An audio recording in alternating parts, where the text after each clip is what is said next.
শয়তান কেন আমাদেরকে আয়াতুল কুরসি শিখিয়ে দিয়েছে তা জানতে হাদিসটি শুনুন। সাহাবী আবু হুরায়রা রাদিয়াল্লাহু তাআলা আনহু রমজান মাসের এক রাত্রে যাকাতের খাবার পাহারা দিচ্ছিলেন। সেই সময় শয়তান মানুষের রূপ ধারণ করে কিছু খাবার চুরি করতে আসে। আবু হুরায়রা তাকে চুরি করতে ধরে ফেলেন এবং শয়তান তার মুক্তি পাওয়ার জন্য বলেন সে খুব গরিব এবং অভাবী, সেজন্য সে খাবার চুরি করেছে।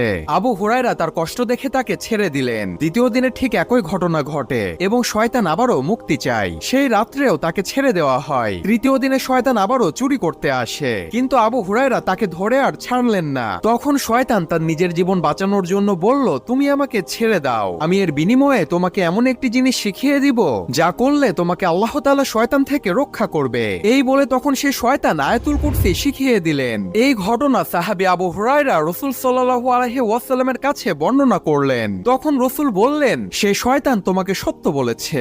ইসলামিক ভিডিওর জন্য সাবস্ক্রাইব করুন।